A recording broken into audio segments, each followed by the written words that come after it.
अस्सलाम वालेकुम, मैं हूं अब्दुर्रहमान। आप देख रहे हैं मेरा यूट्यूब चैनल। आज के इस वीडियो के अंदर हम डिस्कस करेंगे पाकिस्तान के अंदर आजकल जो सियासी दर्जा हरारत है वो बहुत ज़्यादा बढ़ रहा है। और इसकी रीज़न ये है, आप कह सकते हैं कुछ हुकूमत की खामियां हैं। हुकूमत जो है वो फुली किस तरह से काम करना चाहिए उस तरीके से काम नहीं कर रही, और कुछ जो है वो अपोजिशन के ऊपर जो करप्शन के केसेस हैं जो कि उन्होंने खुद ही बनाए हैं, तो वो तमाम केसेस मंतकी इंजाम की तरफ बढ़ रहे हैं, जिसकी वजह से जो अपोजिशन है ये सारे के सारे एक साथ मिल गए हैं और एक डेमोक्रेटिक अलायंस बन गया है। हम इस वीडियो के अंदर बात करेंगे कि क्या ये जो अलायंस है ये कामयाब हो सकेगा। इस वीडियो के अंदर हम आपके साथ शेयर करेंगे कि इस वक्त गवर्नमेंट के मसले क्या हैं और क्या ये जो अपोजिशन की जो तहरीक है इसमें कोई दमखम है। एक तरफ से देखा जाए तो ये जो तहरीक है इसको जितने लोग भी लीड कर रहे हैं वो सारे के सारे नैब याफ्ता हैं और ऐसे लोग हैं जिनके ऊपर करप्शन के बहुत बड़े बड़े मतलब के इल्ज़ामात हैं। लेकिन सबसे बड़ा इस वक्त जो सवाल है वो ये है कि क्या ये जो अलायंस है ये तहरीक कामयाब हो सकेगी। अगर हम इन सारी पार्टियों का माजी देखें तो उससे तो यही साफ नज़र आता है कि ये इस तहरीक को कामयाब नहीं कर सकते। उसकी बहुत ही सादा सी रीज़न है कि जितने ये केसेस हैं ये सारे के सारे केसेस इन लोगों ने खुद ही बनाए हैं। इसमें इमरान खान की गवर्नमेंट में बनाए हुए जो केसेस हैं वो बहुत कम है, ना होने के बराबर हैं। नवाज शरीफ के ऊपर जितने केसेस हैं, शहबाज शरीफ के ऊपर, वो सारे के सारे पाकिस्तान पीपल्स पार्टी के दौर में बनाए गए हैं। और वो केसेस जो कि पाकिस्तान पीपल्स पार्टी की लीडरशिप के ऊपर है वो नवाज दौर में बनाए गए हैं। अब हुआ ऐसा कि एक दूसरे को बोल रहे थे कि तुम करप्ट हो, और वो आगे से कहता था कि मैं नहीं तुम करप्ट हो। या दूसरा ये होता था कि एक कहता था कि तुमने चोरी की है, उसके बाद दूसरा कहता था कि फिर क्या हुआ, तुमने भी तो चोरी की है। तो इस तरीके से ये सारा खेल चल रहा था। नैब को इन्होंने अपने कंट्रोल में लिया हुआ था, अपने मनपसंद बंदे लगाए गए। और उसके बाद हुआ ये कि इन्होंने शायद ये सोचा नहीं था कि एक टाइम ऐसा आएगा 5 साल 10 साल के बाद कि जब इमरान खान हुकूमत में आ जाएगा।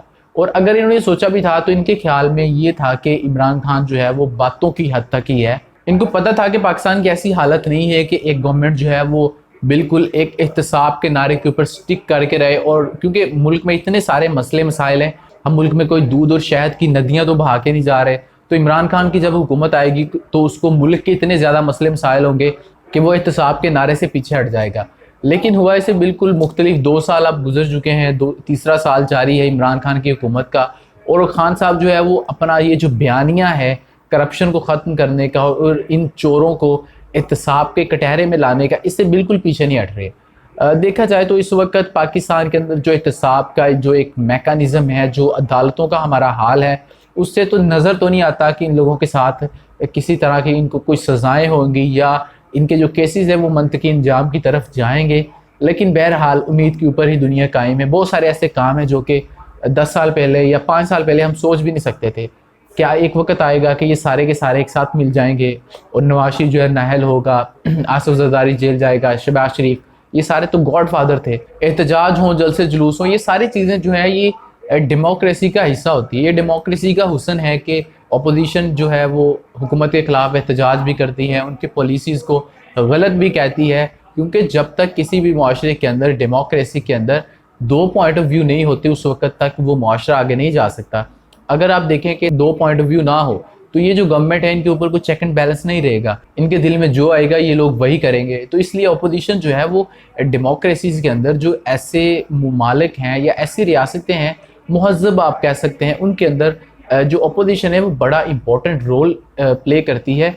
जो एग्जिस्टिंग गवर्नमेंट होती है उसकी परफॉर्मेंस में भी अपोजिशन का हाथ होता है, क्योंकि वो पुश बैक करते रहते हैं, पुश करते रहते हैं कि हुकूमत को कि ये सुस्ती ना करें और जो इनके वादे हैं उनकी तरफ ये कम से कम जाएं। लेकिन यहाँ पर जो सिलसिला है बिल्कुल मुख्तलिफ है। अब इस तहरीक का जो एजेंडा है अगर हम उसको देखें तो वो बहुत ही ख़तरनाक है, हम कह सकते हैं मुल्क दुश्मनी के ज़िम्मे में आता है। इस तरह का एजेंडा लेकर ये सारे लोग चल रहे हैं। अब इनका एजेंडा जो है वो ना ही ये है कि पाकिस्तान में करप्शन को ख़त्म किया जाए इसलिए हम एहतजाज कर रहे हैं, ना ही ये है कि इमरान खान साहब के ऊपर कोई करप्शन के चार्जेस हैं या हुकूमत जो है वो कोई बहुत ही गलत काम कर रही है इस वजह से ये सारे इकट्ठे हुए हैं। इनका मसला सिर्फ और सिर्फ एक है।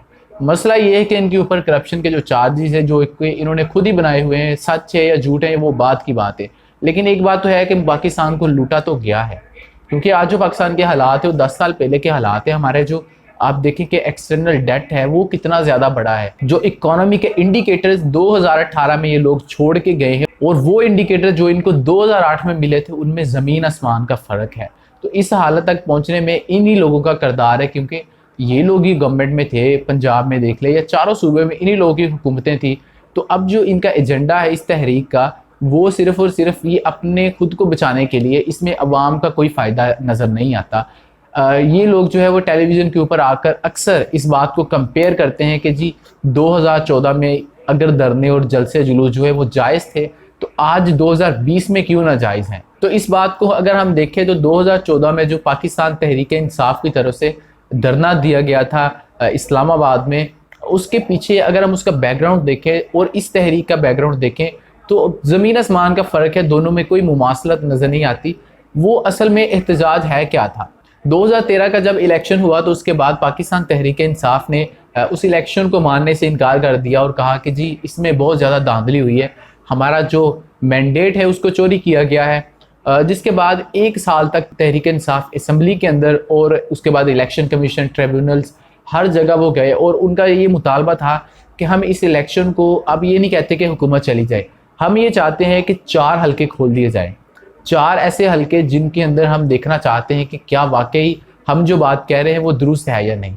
जिसके ऊपर उस वक़्त की जो नून लीग की हुकूमत थी, उन्होंने तहरीक इंसाफ के साथ कोई कोलैबोरेशन नहीं की, उनका साथ नहीं दिया कि जो इंतखाबात हैं और जो पाकिस्तान में एक वोटिंग सिस्टम है इसको बेहतर बनाने के लिए कानून साज़ी की जाए, इस सारे अमल को शफाफ बनाने के लिए उन्होंने ये एहतजाज किया था। जबकि ये वाला जो एहतजाज है वो सिर्फ़ इसलिए है कि खान साहब की जो हुकूमत है इसको ख़त्म कर दिया जाए और इनके जो करप्शन केसेस हैं उनको ख़त्म कर दिया जाए। इस हवाले से एक सबसे अहम सवाल ये है कि क्या इस अपोजिशन की तहरीक से हुकूमत को कोई ख़तरा है?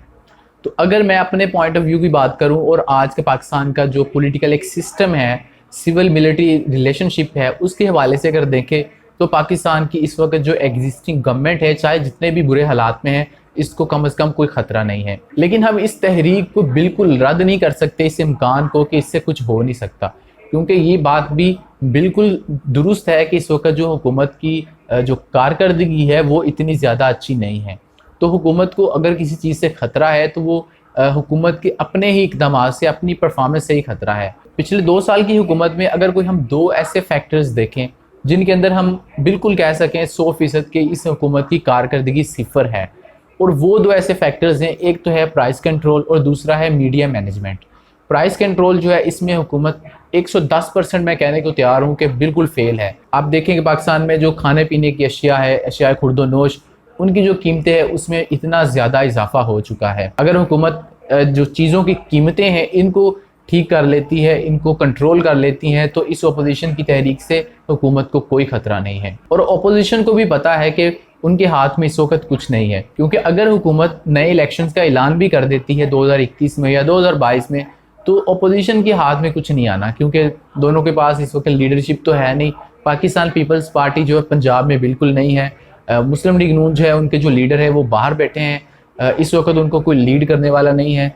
और इस वक्त जो सिविल मिलिट्री रिलेशनशिप है वो भी बिल्कुल जो है वो इस हुकूमत के हक़ में नज़र आता है। इस्टेब्लिशमेंट जो है वो इस वक्त इमरान खान साहब की जो कारकर्दगी है या इनकी हुकूमत की जो पॉलिसीज़ हैं, किस तरीके से पाकिस्तान को और आर्मी को एक साथ लेकर चल रहे हैं, तो उससे आर्मी जो है वो बिल्कुल खुश है। तो इस वक्त अपोजिशन के लिए कोई चांस नज़र नहीं आता कि मुस्लिम लीग नून या पीपल्स पार्टी जो है अगला जो इलेक्शन है वो जीत सकें। दूसरा मसला जो है इस हुकूमत को दरपेश है वो है मीडिया मैनेजमेंट। मीडिया जो है वो एक ऐसा रोल प्ले कर रहा है पाकिस्तान में इस वक्त जो कि पहले कभी नहीं किया। पिछले 2 साल में इतनी ज़्यादा जो झूठी खबरें हैं वो फैलाई गई हैं। हर रोज़ अगर मैं कहूँ तो कम से कम 5 से 10 खबरें ऐसी हैं जो कि फ़ेक होती हैं। लेकिन हुकूमत की तरफ से इस हवाले से कोई इक़दामात नहीं किए जा रहे कि किस तरीके से वो इनको टैकल करेगी। और ये जो फेक न्यूज़ का सिलसिला है ये अगर नहीं रुकता तो इसका हुकूमत को बहुत ज़्यादा नुकसान होगा। तो हम उम्मीद करते हैं कि इस हुकूमत की जो कारकर्दगी है वो इसको बेहतर बनाएंगे और पाकिस्तान में जो एक बेयकीनी की कैफियत है इसको ख़त्म करेंगे, क्योंकि इस वक्त पाकिस्तान जो है वो इस तरह की तहरीकों का मुतहम्मिल नहीं हो सकता। पाकिस्तान को आगे जाना है, ना कि पीछे जाना है। इस तरह की तहरीकें जो हैं वो मुल्क को, कौम की बेहतरी के लिए बिल्कुल भी अच्छी साबित नहीं होती, और इनका क्योंकि मकसद जो है वो मुल्क व कौम की बेहतरी होता भी नहीं है, अपनी करप्शन बचाने के लिए ये सब कुछ किया जा रहा है। तो उम्मीद करते हैं कि आने वाले दिनों में हम हुकूमत की कारकर्दगी में कुछ बेहतरी देखेंगे। तो आप हमें कमेंट सेक्शन में अपना फीडबैक दे सकते हैं, आप इस हवाले से अपनी राय का इजहार कर सकते हैं हमारे साथ कि आप इस तहरीक के बारे में क्या सोचते हैं और आपके ख्याल में कौन से ऐसे फैक्टर्स हैं जिनमें हुकूमत को ख़ास तवज्जो देनी चाहिए। इस वीडियो को लाइक कर दें, शेयर कर दें, और अगर आपने अभी तक हमारे इस चैनल को सब्सक्राइब नहीं किया तो इस चैनल को सब्सक्राइब कर लें और बेल आइकन को क्लिक कर लें, क्योंकि हम इस चैनल के ऊपर इस तरह की बहुत सारी वीडियोस लेकर आते रहते हैं। तो जब भी हमको नई वीडियो अपलोड करें तो आपको उसका नोटिफिकेशन मिल जाए।